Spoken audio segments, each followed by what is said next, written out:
Hello, friends and family. Welcome back to another episode of the podcast. We didn't have a regular podcast episode last week. It was going into spring break for our school, and we had a little sickness running through our house. So I just decided we put out some other segments and things, but we just kind of didn't do a full episode of the podcast for last week. But now we are back, and it is a very special, very exciting episode of the podcast because I'm joined by a guest host today who just happens to be one of my favorite human beings on planet Earth, nay, in the universe, nay, in the entire multiverse. My 10-year-old daughter, who I have spoken about on the podcast numerous times, Claire Willa Nielsen. Claire, thank you for joining me. Yep. Are you excited to be on your first official podcast? Yeah. Yeah? Because I've talked about you several times and told stories that you've talked about. I always ask you first. So like if it's things, if I'm like, oh, hey, can I write about this? So I've mentioned your name and stuff several times, but I'm excited to have you on the podcast. So should we start with our good news story? Yeah. Okay, so Claire picked the organization that we're highlighting this week. So who are we highlighting, Claire? The Ronald McDonald House. The Ronald McDonald House. That's right. And why did you pick the Ronald McDonald House? Because it gives 1.4 million overnight stays for families. It's 685 plus programs in 62 countries and regions. 1,306 plus volunteers, gives family hot meals, places to sleep, family rooms like showers, and they get food and rest, and mobile programs like dentists, and brings it to other places that don't have that. That is very well said. That is based off of some of the research that we were doing together when we were looking at this. But why? What did you think of this organization to begin with? I thought that it was just like a place that helped people, not like where it like traveled places and is mobile and stuff. Oh, yeah. I kind of thought that too. We both kind of found out some more about it after doing some research. I knew about the family stays thing. We had talked about, I told you, I was like, I'm pretty sure when your Uncle Landon, my youngest brother, was really sick when he was a kid, he got RSV and his lungs actually collapsed and he had to stay at the University of Iowa hospitals, the children's hospital there, that my mom had used the Ronald McDonald House as a place to stay. And I told you I thought that was true, and you knew the story better than I did. Yeah, so Logan, like his lungs collapsed. Landon, Sorry. And Grandma stayed at the Ronald McDonald House, but there was another family that needed it more, and Grandma could stay at her aunt's house. Yep. And so Grandma gave it to the people that needed it, and Grandma went and stayed with Grandma's aunt. Yeah. So it's an organization I've been aware of for a long time because of that, because of the housing things that they do for its families in need. When this is a pretty large, well-known organization, but if anybody's unfamiliar, it's when families are having to stay in an area for care, especially for their children at the hospital, things like that. It gives opportunities for housing, for a place to stay. They also do, as Claire mentioned, they've got these family rooms where it's just a place you can shower and get food and rest, those sorts of things, because anytime a family member has to be hospitalized or something, that's a very trying, very emotional thing. There's also the big financial impact of those sorts of things. So I really like that the organization does a lot of things to try to lessen that burden, because when people are sick, when family members are sick, that should be the focus, not all of the logistics things, not the financial aspects. So go ahead and, if you get a chance, support the Ronald McDonald House Charities. And if you need those services, understand, recognize, those are there. Anything else about Ronald McDonald House? No. Okay. This is Family Time 100, which is kind of exciting for me. I've mentioned it before, but when we started doing these formal family time videos and audios and just the lessons in class, my plan was to do family times for one school year and then just start the number over again. And my students suggested just keep track of them, just number them, and it won't matter. We'll start at whatever number at the beginning of a school year, wherever we left off the year before. And this marks the 100th Family Time Social Emotional Learning Unit that we have done. And I think a great one to talk about for our 100th Family Time is Civic Engagement. And this is also extra special because joining me on my podcast this week and also joining me for the Family Time segment, I think this is the first time I have had a guest on the Family Time video segment stuff that we put out, is my 10-year-old daughter, Claire. Say hi. Hi. So, we're talking about civic engagement, Claire. And civic engagement is really working to make a difference in some way. So we're going to talk about in class this week is ways that we're already engaged, like the students are engaged with their school, with extracurriculars, with their community, and engaged in ways that make a positive impact, that make those organizations, make their larger community better. And that was one of the reasons you want to do the podcast with me, is that's something you're very interested in, is doing like a job, working in areas where you can make a positive impact. So let's talk about that a little bit with you right now. What are some ways now that you're positively engaged with like your school or other organizations, sports, anything like that? Like I do volleyball and I practice that so that in the future I can have a good impact and like fix those wrong things that I was doing before so that I can be better. So you're like developing skills. That's absolutely true.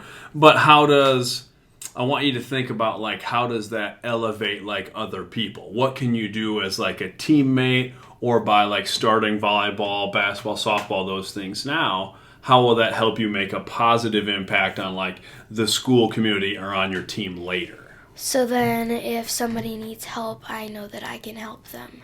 Oh, very good. So you have the skills to be able to help.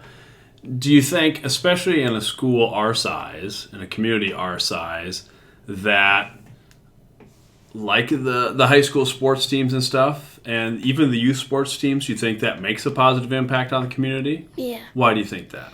Because, like, it's getting kids and teenagers, like, outside, so then they're not, like, sitting playing video games or something. Sure. I mean, it gives a good physical activity, those sorts of things.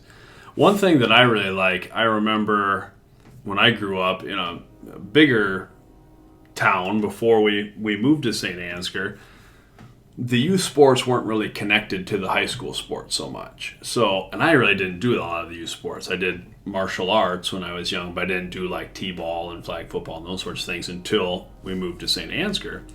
And one of the things that I thought was cool when we moved here was like everybody was engaged. It was kind of more like a one community feeling. Like even if you were a young kid, you were a St. Ansgar Saint still, the same as the high school, and you watched the high school games and all that. Do you feel that? Like you've always gone to school here. Yeah. Yeah, you're kind of like part of that. And it's kind of extra. You and Mickey are always around the high school and stuff, so you know those kids, those sorts of things. Yeah. The other thing we're going to talk about is what students might want to do to be to practice civic engagement when they're older, when they're adults, either in their careers or in their hobbies, those sorts of things. That's something you've talked about is very interesting to you. What are some ways that you think you want to practice civic engagement as you get older, that you want to contribute to your community? I want to, when I'm older, I want to start a community garden. So then you can go there and pick fresh vegetables or fresh foods. So then you can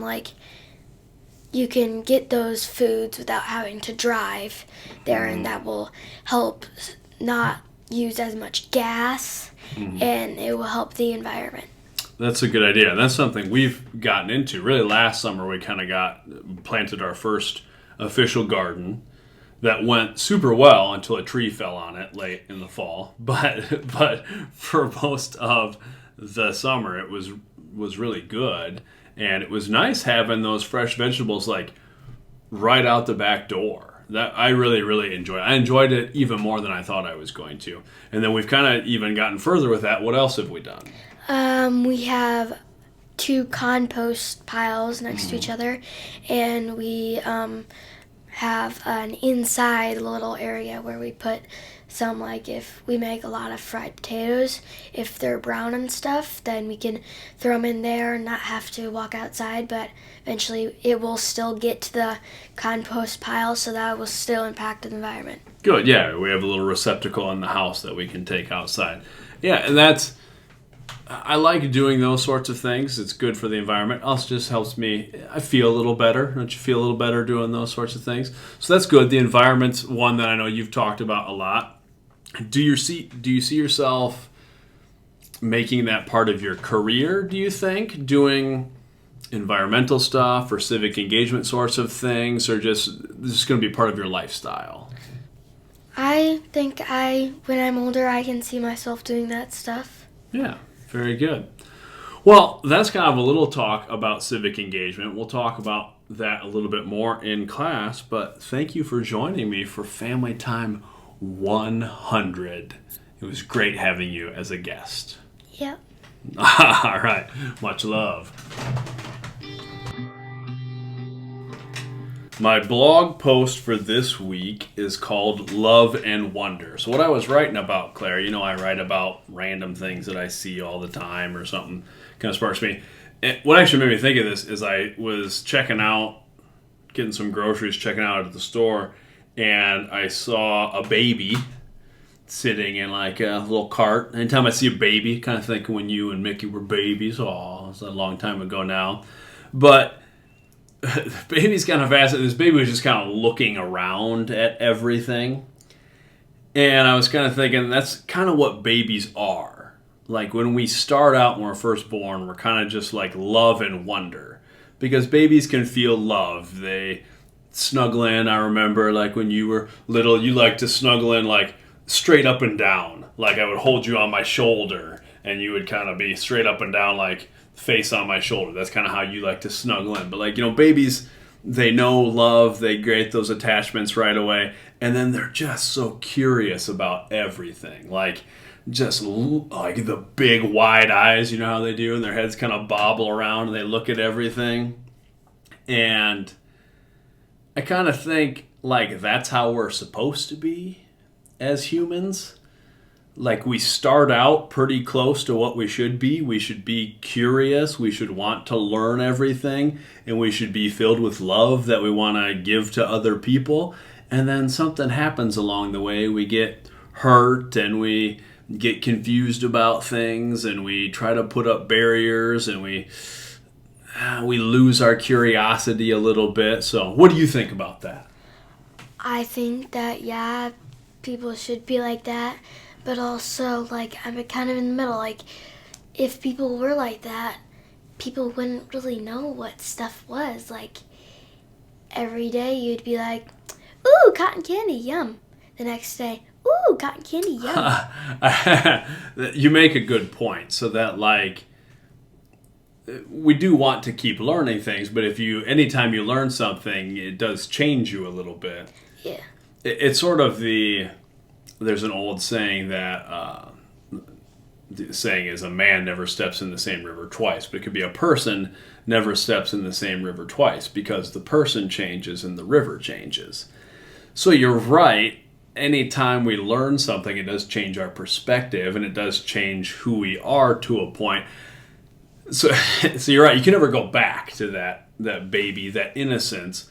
But I think the more we try to just still be curious, because I think that does happen sometimes, is people think like, oh, this is all I'm ever going to need to know, and I don't need to learn anything. It happens especially with people my age, where they get out of school and stuff like that, and it's like, oh, this is my job, this is what I do, this is what I know, and I'm just not going to like grow and change.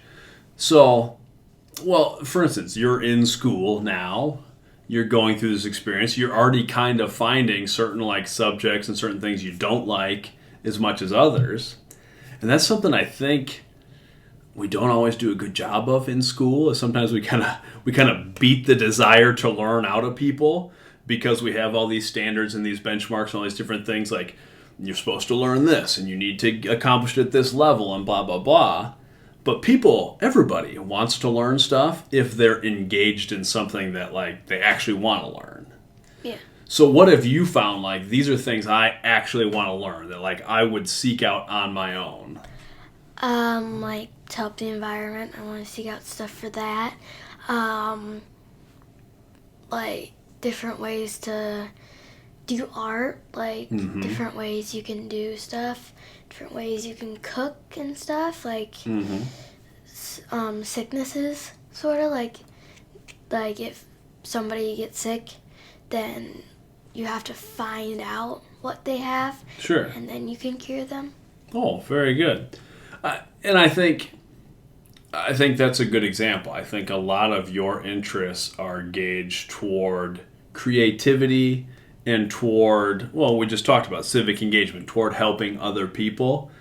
And I think, it's funny sometimes we'll break up school into math and science and language arts, and those things are important. I really do believe in a well-rounded education, but I think it would be interesting if we shifted the way we present education as to more of a like, you're interested in creativity and helping people. Okay, well, let's do math through that lens. Let's do science through that lens, that sort of thing, which might be hard, but to keep that curiosity, don't you think? Yeah, like you could do like maybe even if it like helped somebody if they really, really, really loved art, they could do all different colors of stuff. Like you could do paint palettes, like 4 paint palettes plus 4 paint palettes equals 8 paint palettes. Like Sure. Or just even like practical application things. Like we've done a lot of stuff around the house, building things like that. So like doing mathematics for actual application to construction, painting a room, like those sorts of things. That's a good point. Very good. Well, that's kind of our blog post for this week was Love and Wonder. Now, from me to you, we talked about the Ronald McDonald House and the work that they do supporting families who need that support when they have someone in the hospital getting medical care. We talked about civic engagement. We talked about Love and Wonder. Now, Claire and I are just going to talk a little bit because I get to have my daughter as a guest on the podcast. So, Claire, this is kind of fun. I've recorded you at different times in your life just for ourselves, talking about some of your favorite things. So, should we do some of your favorite stuff here? Sure. Okay. Favorite color? Teal, very good. See, it's fun for me because these change over time. Because when you were little, it used to be pink and purple. Now it's teal. What is your favorite food? mac and cheese. Mac and cheese. That's pretty consistent. You're big mac and cheese. Do you have because we've done a lot with mac and cheese. We've made our own, like, different style homemade mac and cheese. We've gone to mac and cheese restaurants. Do you have a mac and cheese that specifically sticks out to you? Yeah, the mac and cheese that I can eat with you. Oh, we're very good. It's I don't eat the cheese part. I know, but yeah, because I don't eat certain things. But we have a quinoa-based noodle, quinoa and rice-based noodle that we make together, and then we have noodles and then Claire can have cheese or whatever on there. I just usually do like olive oil, salt and pepper, but Yeah, that's nice. But how about mac and cheese? Like the actual mac and cheese. Do you have a favorite? Probably, when we had, like, my birthday a long time ago, we went to that, we stayed at that water park almost, Yeah. and we got, like, mac and cheese, like, things. And Yeah. super good. I want to say we were in Wisconsin Dells, maybe, but we stayed at a water park, and I had found a restaurant in the area that was a mac and cheese restaurant, and we ordered a bunch of varieties of kind of high-end mac and cheese, and then brought it back to where we were staying for the party. Yeah, that was pretty cool. Yeah. Very good. Favorite TV show? Ted Lasso. Ted Lasso is really pretty great.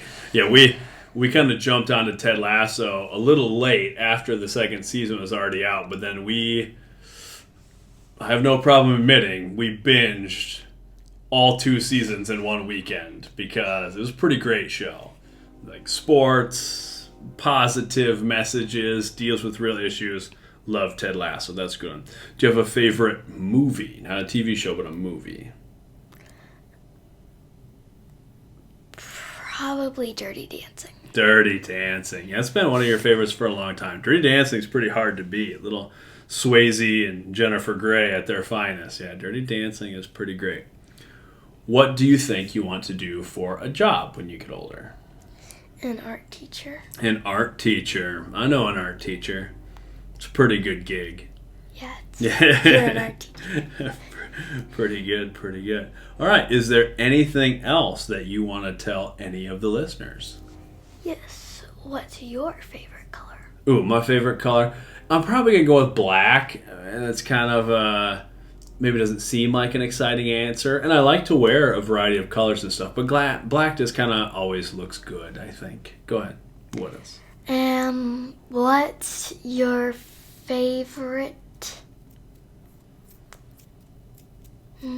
food? My favorite food? Probably gotta just go with like steak or something like that. I think since I eat a fairly limited diet, but like meat. Or you know what? I'm gonna go with like when we do smoked ribs. I really like that. We do a lot of stuff on the smoker, so I'll go with that. The ribs on the smoker is very good.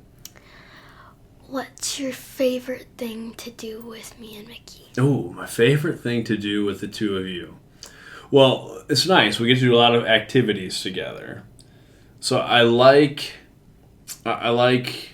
when I'll try to settle on a favorite, but I like when we do like all 3 of us something together, like traveling, something like that. That's really fun. And I also like when we have our individual activities, like you and I do the gardening, Mickey and I do jiu-jitsu together and taekwondo together, like those sorts of things. But I think if I have to just pick one favorite thing, this is a very simple thing, but I have loved it forever since you were just born, is when we hunker down at night. We've always called it hunkering down.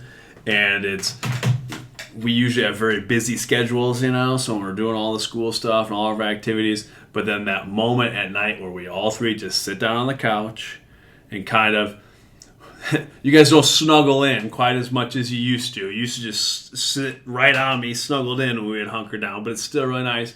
We kind of sit on the couch, we watch a show or something to kind of unwind for the day, and that's just a nice kind of like quiet shared time. So that's probably my favorite. Those are good questions. What is your favorite board game? Ooh, my favorite board game? I'm actually going to go with Betrayal at House on the Hill, which I wouldn't have thought I'd be into board games like this so much. My brother introduced it to me. I know Mickey likes it. You don't like it as much because it's one of those involved board games. But if you've never played Betrayal, it's pretty cool. You start like with a group of people going into a kind of like haunted, crazy house, and then you discover the rooms as you go. So the board kind of expands, and at some point somebody in your party betrays you. There's a haunting, and it's kind of like a role-playing type of game. It's not nearly as in-depth or complicated as something like Dungeons and Dragons, but it's a fun group game like that. So I'll go with that. Do you have a favorite board game? I like when we do Pictionary together. Oh, Pictionary. Yeah. Pictionary is a lot of fun. I think, you know what? I'll use this platform to just call anybody out. If there's any other duo out there that thinks you can take Claire and me in Pictionary, we will take all challengers because we are a pretty good combination in Pictionary. Yeah. So we're calling you out. The world. We're letting it known. Okay. And then the other question that you asked, what's your favorite thing that we do together? Probably watching shows because we usually have a really busy schedule, and then that time is where we can just chill and then we can eat popcorn and stuff. Yeah, that's paint nice. Your fingernails and stuff. Oh yeah, that's nice. Yeah, we'll do that too. We'll kind of sit down on the floor, paint our fingernails. A lot of people see my fingernails and comment them all the time. That's Claire's handiwork, that sort of thing. Those were good, really good questions. Do you have any other questions? What's your favorite tattoo? Oh, my favorite tattoo. Spoken like someone who has maybe designed a bunch of my tattoos. So, on my right arm, I have a number of tattoos. If you watch the video segments and stuff we post, you've probably seen them or follow on social media. Claire designed most of the tattoos on my right arm. We took a bunch of drawings from when you were younger, and you kind of helped me plan them out and put them together. So those are my favorites, is the ones that Claire did. And if I had to pick a singular favorite of them, I love them all. I'll maybe go with the Black Crash logo. So Claire made up a band for us, and we were just playing music. We like writing things together and being creative together, so we were writing some songs together, and I said we needed a band name, and Claire came up with the band name Black Crash, which I think is a pretty metal name for a band. So it's official. It's tattooed on my arm, so that is our band name. It's Black Crash, and then it's a peace sign in kind of cool colors with a BC for Black Crash. So I just like that, and that's one. It's very visible right on the top of my forearm. And then people ask, what's Black Crash? And I'll explain. Well, that's Claire and my band. Very good. Do you have a favorite of the ones that we got tattooed? Probably the Be Kind. The Be Brave and the Be Kind. Oh, yeah. No, I really like those too. Just in Claire's handwriting, kind of. And she put little squiggles and different things with them. But I've got where it says be strong, be brave, be kind. Little sayings like that, yeah. Like it says dream, hope, love. Those are nice too. I like those as little just reminders about life. If you can be kind and be brave and be strong, it's a pretty good way to walk through life, I think. Yep. Very good. Anything else to add? Anything to say to the listeners? Nope. All right. Well, thank you so much for joining me for the podcast. You are, and no offense to any of the other wonderful guests and people I've got to talk to on the podcast, but without a doubt, you are my favorite to ever join me on the podcast. Thanks for having me. You bet. Love you. They too. All right. To everyone else, love yourself, love each other, love the fight.